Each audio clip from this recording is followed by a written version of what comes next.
Hello and welcome to 100% LCFC there.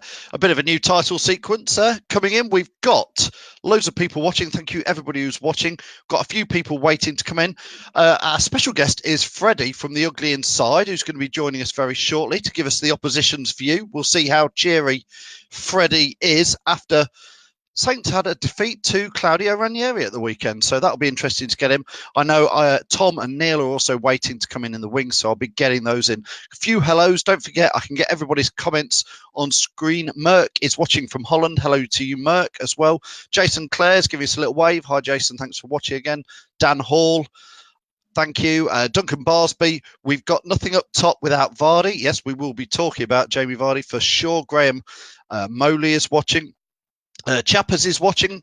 Chappers will be doing, he's just done a new podcast that's gone out, so we've just put that out. So go and follow that on iTunes and SoundCloud, and Lee Chappie at Lee_Chappie on Twitter. Graham is watching, and Neil is saying, nice intro there. Yeah, thanks, Neil. We're always trying to improve things, but rather than me blather on too much, I'm going to bring Freddie straight in to start with.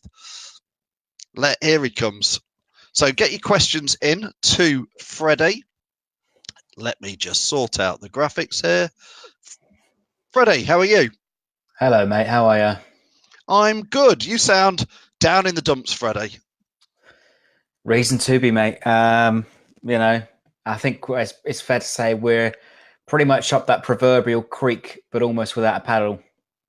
I was looking at some of your stuff earlier, to be fair, Freddie. The Ugly Inside, isn't it?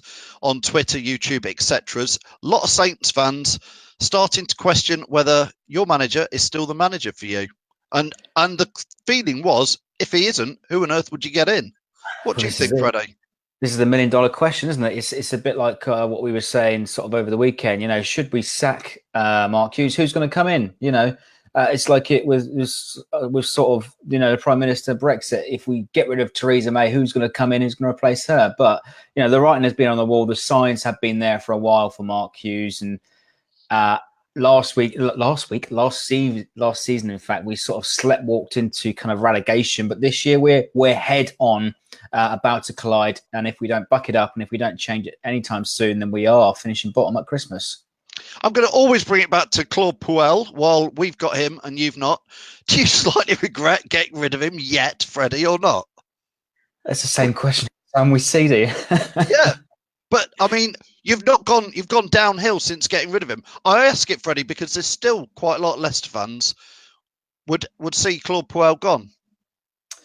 Yeah, well, hindsight is a wonderful, wonderful thing, though, isn't it? I think, you could partly say the fans were down to the sacking of Claude Puel. You know, we kept moaning and groaning, and it's terrible football, side to side, boring football. But, you know, if we compare it to the two previous managers, you know, Pellegrino, Mark Hughes, then Claude Puel is certainly one of the best we've had in recent years. And actually, the statistics actually sort of prove that, you know.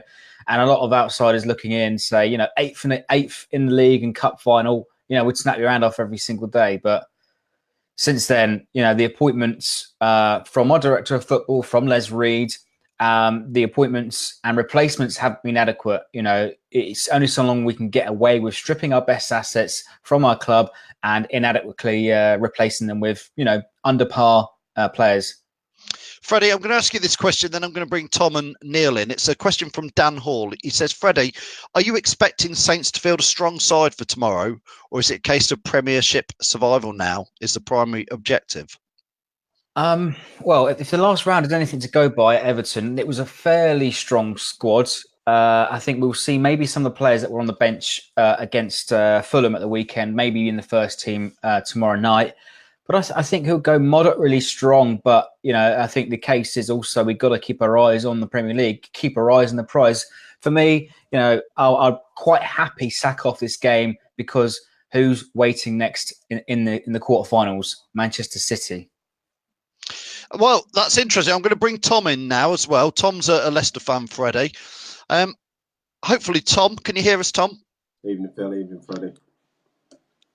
Tom, Freddie's just answered that he says Southampton, from his point of view, could sack off tomorrow's match, were his words.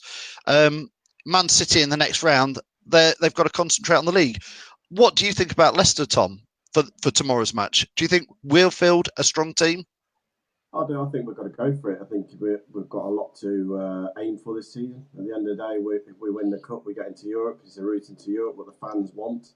Do you know what? It might be Man City in the next round, but we've seen from what Man City put out, they put a mixture of youth and kids. We had them at the quarterfinals last season and blew our opportunity by playing in a weakened team and having to put Mahrez and Vardy on in the second half to get us to a penalty shootout, what Vardy and Mahrez both missed.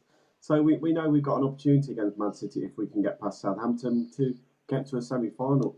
But we know Man City will not field a strong lineup in the next round. It will always be the kids with the non-first team players. Somebody, Matt Byrne, Freddie, I'll put this one back to you. I think he's taking the mickey a little bit. He says, do Southampton even have a strong side at the moment? Well, bit cheeky. I think on paper, we've got quantity over quality. We've got certainly a lot of players that are playing in the same position. And the thing is, Mark Hughes doesn't know his best 11. You know, he's constantly rotating his centre-backs, his centre-forwards as well. The centre midfielders currently at the moment are probably your mainstay in the midfield. But, I mean, I don't think that our position in the league does our team any justice. You know, we've got European Championship winners. We've got internationals that played in the World Cup in the team. But, you know, it's obviously something with the management uninspiring and, you know, something inspirational needs to be replaced. A bit disastrous, Freddie, against Claudio Ranieri's Fulham, letting them beat you on Saturday, wasn't it? Do you know, it almost went entirely to script. You know, Saints took the lead, we gave away the lead and eventually lost the game on, you know, we had a go at equalising. You know, 2 wonderful goals by Stuart Armstrong. That's probably the only positive coming out of Saturday. Yeah, Tom, just if Freddie, bear with us while we just quickly reflect on Saturday, Tom, and I'm going to bring Neil in as well here. A tale of two halves, Tom, is all I can say about what happened on Saturday. The first half was pretty disastrous, not the best team selection in my eyes, playing Okazaki up front. Maddison, what the hell was he thinking? And then finally, I'd never get it. If Vardy was slightly not fit, well, he looked 100% fit to me when he came on at half-time. Tom, what was your view on the match? I mean, let us get this way. It's 4 games unbeaten now. That's 3 draws and a win. We'd like a couple more points. I think we probably would have done. But going to Brighton away, who have only lost 5 games in the league since they've been promoted. One of them was against us last season. You probably would have taken a point before we even kicked a ball. Going to the team lineup with Vardy not playing and Diddy. The Vardy one, do you know what? We pay good money to sports scientists who would realise how fit he is to play and how many minutes we probably could get the best out of him. Again, that's the reason he didn't play. They don't think he's 100% to start. Why make him start and possibly struggle or put in too much of an effort, where second half they know they're going to get 20 minutes out of him, let him burn himself out for 20 minutes and get something back on him. Iheanacho and Diddy didn't start, but again, they've had long travels for Nigeria across the globe. No, I'm not sure if we're just losing Tom there a little bit. We've lost some of his sound. I've got a question here, which I'll bring to Neil quickly. Neil, thanks for joining us. Neil Birchen enough says, zonal marking cost us again. We need to pick up the big up man for man. And lots of fans, Neil, thinking that we're going to give Saints, as ever, an early goal lead, which seems to be our folly at the moment. Yeah, unfortunately, I can see that happening again. I'm personally not a fan of zonal marking. I don't quite understand. I just stick with your man and then clear the ball kind of thing. I'm not so. That's why I kind of prefer the way Ranieri did it. But anyway, we don't have him now. But no, I agree. I can see us leaking some goals. But at the same time, with the team, because it's going to be basically the same team that he put out against Wolves, it's still a very, very strong team, to be honest, for a second team. I think I was mentioning this on Jamie's show, if you took this back 10 years and you're saying the quality we have in our second team, it's kind of, they bite your hand off kind of thing. But zonal marking, I don't quite get, because the idea is the man shifts over to you, and I'm not a fan of it. But if they can perfect it and they can find, if Puel has a way of understanding how it's working and kind of, I don't even know how to say it, but just getting it out there and we just keep keeping clean sheets, I can get behind it, but I can't see it working. In regards to the keeping clean sheets, it's just not happening, is it? To be honest, but apart from that one goal and that one shot, we didn't really concede too many of the chances, which is good to see. I know it was one goal from a set piece, which has kind of been a weakness this season. But at the same time, we've not conceded too many, apart from the not very good defensiveness of Ibora, which I don't think a lot of people have pointed out as well. But yeah, I think it's going to improve over time, but we'll see. We'll see. Going to go back to you, Freddie, now, if that's all right. Is Mark Hughes tomorrow? Is it a game that he really wouldn't want to lose, though, Freddie, because the situation he's in? I know what you're saying. We've got to concentrate on the league, but will it just hammer more bad feelings around him at the moment? And could he be just a defeat away from getting the sack, Freddie? Is he that close? I think so, mate. He's on thin ice. Last season we looked at him like the Messiah. He could tread water, but this season he's treading water and he's about to drop in. I think if we lose quite heavily and quite convincingly at the King Power tomorrow, I think Mark Hughes' head has to be on the chopping block. The pressure is there, and he can't be so naive to say that he can't feel the pressure in the press conferences that he says to the public and the media. He has to feel the pressure. And the next two games for us in the league is Man United at home, followed by Spurs away. So that could be a good time to actually just sort of give away a free hit, give chance to the new coach to come in, and then we go, full guns blazing at Cardiff in 2 weeks' time. Yeah, so, I mean, Tom, I'll come to you next. It could be dangerous to see Southampton. I think, if I'm honest, Freddie and Tom, do you think most Leicester fans are seeing this as a comfortable home win and already looking at the Man City next round? No, I don't. I don't think any Leicester will look at the way we're playing at the moment, because we're very hit and miss with our games. We'll always have one half where we seem to be very poor. Then the second half will come out flying and look a totally different team who could dominate. The problem against better teams will cost us, and we could be 2 or 3 goals down if we're not careful. Look, Southampton are a dangerous outfit. They haven't got some bad players in that team. I was going to say, Freddie called it earlier, you haven't got a bad squad. For some reason, they're just not clicking and not being able to defend as a unit. And in this league, the main thing with this league is you've got to be able to defend well. We found it when we play well, we defend well. When we're not defending well and costing us, set pieces and stuff most weeks, it suddenly gets into a habit. And I think probably Southampton in a habit at the moment. Every time they concede a goal, the head's dropped. I think you're right back came out and said some interesting things at the weekend, Freddie. Slating the manager that he felt the tactics were wrong after the game. And that they felt weak as soon as they concede a goal, their head drop. That's probably not the best thing you want any of your team to be saying to the press about, his squad and his fellow teammates. So Leicester fans, we can't go into this game thinking lightly, because I think it's going to be a tough game tomorrow night. They got past Everton in the last round on penalties. It is going to be a tough game, because I can't see us putting a full strength team out either. Freddie, do you want to pick up on that point that Tom was making? What your right back had said about Mark Hughes? Yeah, I think it's totally disgraceful from him, to be honest, and he hasn't looked totally up for it this season either. He hasn't been looking so much up for it for about a year or so.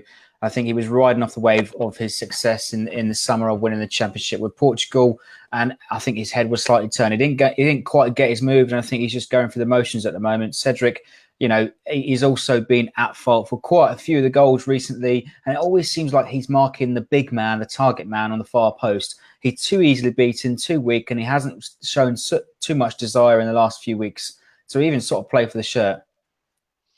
That's quite bad, isn't it, when it gets like that? As somebody put, Neil, obviously Southampton are struggling. Leicester were in that sort of position in the Great Escape season. I think, again, bring it back to Leicester, Neil, I'm going to ask you this. I do think we're looking fairly comfortable now. I saw quite a bit of surprise, #PuleOut negativity after the match on Saturday. It just, a point away from home at Brighton, who are doing fairly decent, Neil. Surely it's time to stop all this PuleOut stuff, isn't it? I agree, Phil. I know you're in a similar boat where you're the same as me, where you just get behind the manager, get behind the team. I think one thing that we've got to remember is that we went into this 1-0 down with 10 men. Now, we could have been a lot more negative. We could have defended like a 4-4-1. We could have not chased the game, kind of limited it, and the heads could have dropped. But I think Puel and maybe the players like Schmeichel and Morgan really stepped up, and they kind of said, like, I think Freddie was saying, you play the issue that Cedric has, we didn't have with Morgan. And I know that people get on Morgan, but at least he leads, and he's been, ever since he came back from his two suspensions, he's been on the ball, and he's been really good, actually. Apart from the goal that went in, he's actually been really solid. And they play for the shirt, so that's down to the manager and a couple of leads in the squad. So they are playing for the shirt, and we just need to sometimes back off a little bit and count our blessings a bit more. This is a young squad. This with Maddison, for example, what happened, he'll learn from, hopefully, if he's mature enough, and he seems like he is with the response on Twitter. He seems like he'll learn for this. With Gray and with Chilwell, I think they're developing really well as well. Ian Nacho, you can see the shot he did towards the end. It's coming. It's not quite there yet, but you can see what he's doing. You see what he's put in. A lot of people, I think, we need to be grateful of where we've come from. And the squad we have is very decent, and they all want to play and they all want to fight for the club. And to be fair, I remember seeing players that didn't want to do that and didn't really want to try for the manager or the club. To just have that in that instance, I think is really good for us. And I think people are taking it for granted. And I think one of the reasons, I was listening to BBC Radio Leicester this morning on the way to work, and it was just nice. It was good to see. At the end, they played the interview between Southampton and Ranieri, and it was just nice to hear him again. But you got to remember that Puel isn't the charismatic guy that Ranieri was, and anybody that's going to leave the position that Ranieri did is going to have big boots to fill. And that was the case with Puel. But Puel's style of leadership isn't the same as Ranieri's. He's not as eccentric. He's not as charismatic. But at the end of the day, he is doing a good job. Regardless of what the situation that happened recently with the chairman, obviously, I think he handled that really well. He handled the situation with the players, and again, they are still recovering, I think. So it's just time to get. I'm kind of sick of it now, but I feel like this is not going to go away anytime soon. It kind of reminds me of Arsene Wenger in Arsenal, when there was all these Wenger out for ages and ages and ages, and regardless of how well he did, there was people complaining. So I'm in the same boat as you, Phil, where we get behind the manager, we get behind the team, and to be fair, we're in a good position. We're not going to be relegation fodder. We've got decent backers. We don't have a plan. There are definite criticisms with no plan B, with playing Gray as a striker sometimes, as not playing Vardy as much as he can do, as not utilising Vardy as much as we can. But all in all, there's still lots and lots of positives to take from this. So I've gone on a bit of a rant here, so I apologise. Yeah, you have.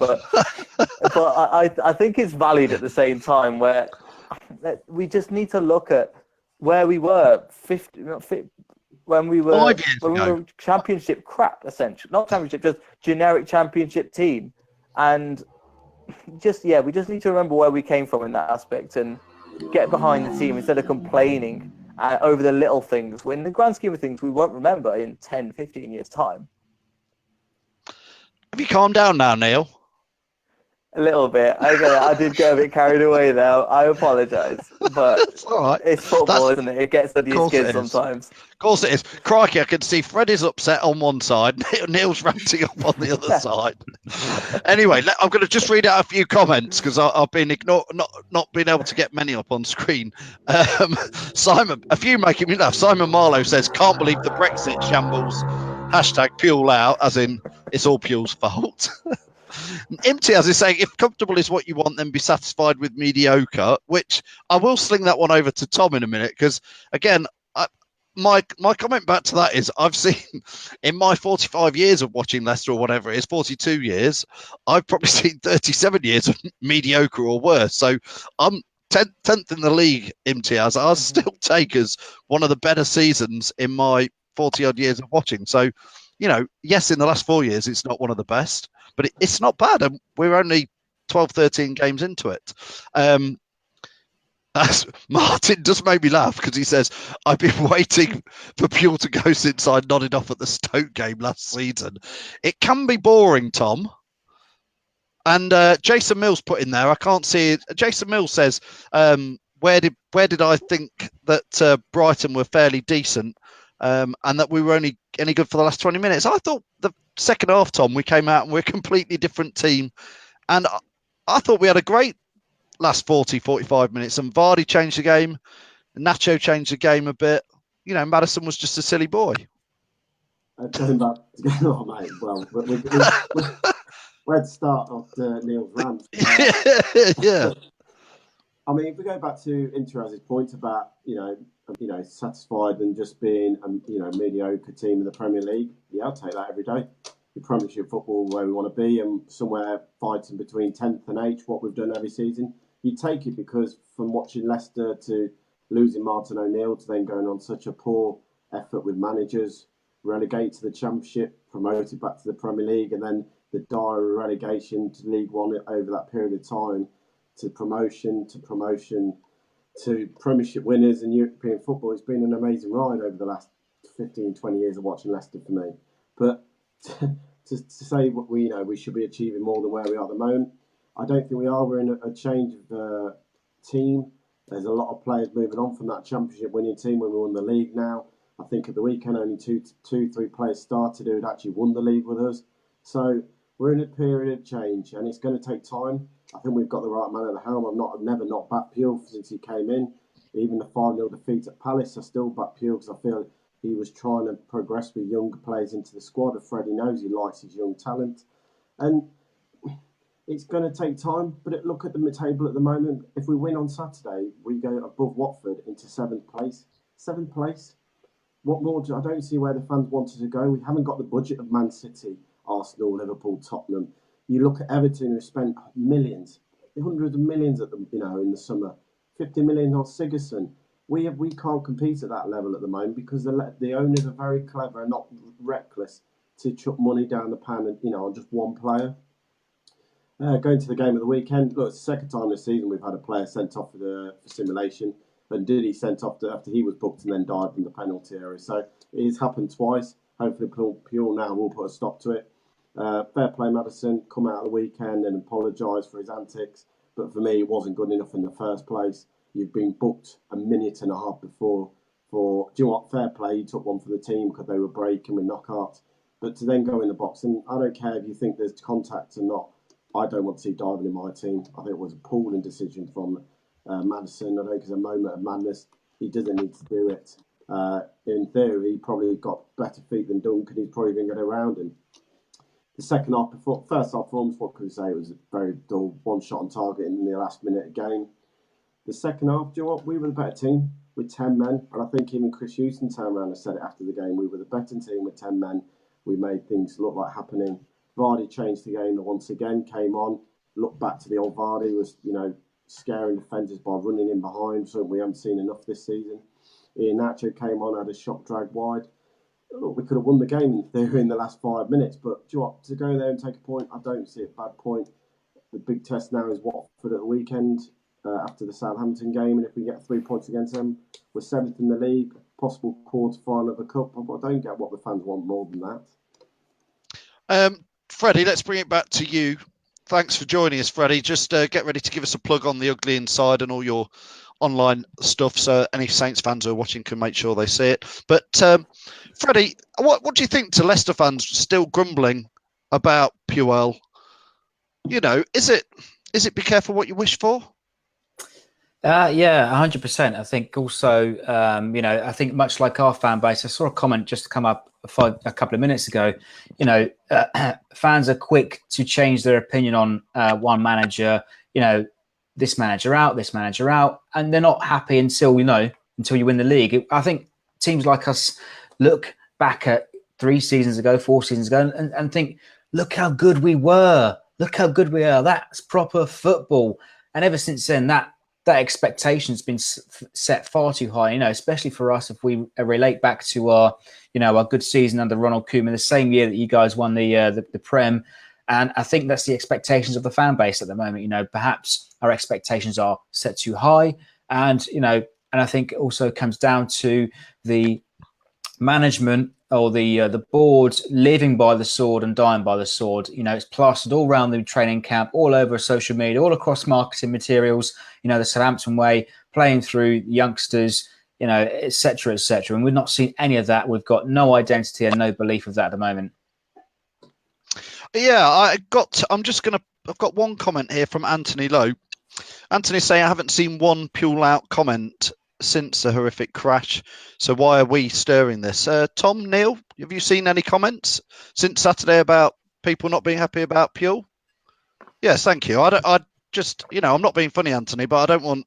We're certainly not here to stir it. In fact, you'll hear the three of us who are on here from Leicester fans saying we're very much backing Claude Puel. So we're not stirring it, but those comments are out there, so we'll debate it. Well out. Yeah, you probably would you take him back, Freddie? Based on our current predicament, yes. Well, there you go. You see, so that's right. Let's move on to tomorrow's match. I'm going to get score predictions. Freddie, have you got any chance of thinking what on earth could be a score prediction tomorrow for you guys? We'll do well if we get a score draw, take it to penalties, and sneak through once again, and look forward to another hammering at the Etihad.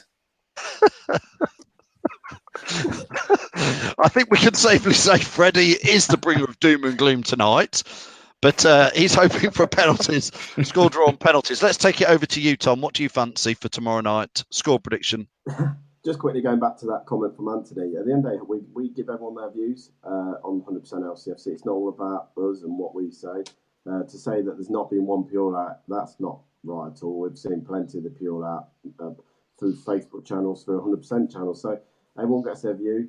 At the end of the day, we would not do that kind of stirring. It's not what we do. We just want everyone to have their own fair view and comments. So I don't agree with Anthony on that completely. Going into tomorrow, do you know what? I said it earlier, I'll say now, I'm going to go for 2-0. And I think Nacho will get us run out tomorrow, possibly get a couple of goals to get his confidence back up. Over to you, Neil. Again, first goal scorer and correct final score, please. You know what? I've got a funny feeling it might be a 0-0 and down to penalties as well. I think Danny Ward will come through and save us. But no, I genuinely think it might not be the game we expect it to be. I'm hoping for a win. I think we do. With all respect to Freddie, I think we can beat the Saints in this game. But I still think it will go down to penalties, and it will be Danny Ward to save the game once again. Okay, well, it's going to be very mixed up teams from both sides. I think Leicester certainly will pull out.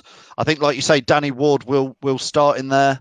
I was trying to look at who I thought else might start. It's going to be mixed up. I wouldn't be surprised to see people like Ibora getting a bit more game time. And who we play up top, you never know. We might even see Diabate. Maybe. Crikey. Not seen him in about 10 weeks. Anyway, Tom, thank you for joining us. Cheers, Phil. Cheers, Freddie. I'm going to let you go. Thanks, Neil, as well. Thanks, Phil. See you soon. And Freddie, if you just stay there. Freddie, just talk us through the ugly inside. Yes, so we are a YouTube channel, Fanzine, sort of leading fanzine since 1988. We've sort of moved with the times as well. So we're on YouTube. We've got fan reactions. We've got a podcast. Our previews available to download now as well, so you can listen to us on the go. Find us on Twitter, Facebook, Instagram, all that good stuff. All right. Thanks a lot, Freddie. Not too much. Good luck tomorrow night, but good luck for the rest of the season. Thanks, mate. Speak soon. All right. Cheers, Freddie. So that was Freddie from the Ugly Inside. I'm going to get through some of your comments now before we finish up. Martin Jerram, making me laugh again, Martin, saying Diahuri, as in Diabate. Obviously, not seen Diabate. I thought he was looking fairly tasty towards the end of last season at times, and even in pre-season, but got absolutely nothing from him recently. Neil is saying Fuchs and Simpson will start. No problem with that. I think that'd be decent. Great to see Freddie from the Saints with his view, says David. Gavin, yes, it was. It was great to have Freddie on. He always talks good stuff and very honest stuff as well. So he says thinks it'll be a draw and but we'll win on penalties. Imtiaz has been on a rant all night on here and he's saying we're a useless tippy-tappy side-to-side team now. We do pass it side to side a lot. I have to agree with you, Imtiaz, and it can be frustrating at times to watch. Jason Hughes says Nacho don't need confidence. He needs to work more. Can be a lazy player at times. Mick Paget, hi mate, thanks for watching, is saying Leicester to win 3-1. Owen, I totally agree with you, is saying we need more than one top-class striker. The whole attack needs an overhaul. I think January is going to be very interesting for us, Owen, because either bring Slimani back if we can, and you know I'm not Slimani's biggest fan, but we do need somebody back. Diabate, somebody from 100%, I don't know who's put that on there, said that Diabate was sold for 25 quid in the black. Anyone who is saying Puel is either on the Leicester payroll or be overpaid, such optimistic comments. Joanna is going for 1-1 on penalties. Anyway, Rudy is asking how many tickets have been sold. Rudy, I really don't know, I'm afraid, how many tickets have been sold. Listen, everybody, I'd love to say thank you very much for watching. As ever, thanks to all our partners and sponsors, the guys at ADT, Peter's Pizzas, Everard's Hologram, and the guys over at the Fox's Arms. It's been absolutely brilliant having everybody on tonight, and we'd love to get more and more of your comments being on there. Slimani being slagged off at Fenerbahce, says Neil Barakoff.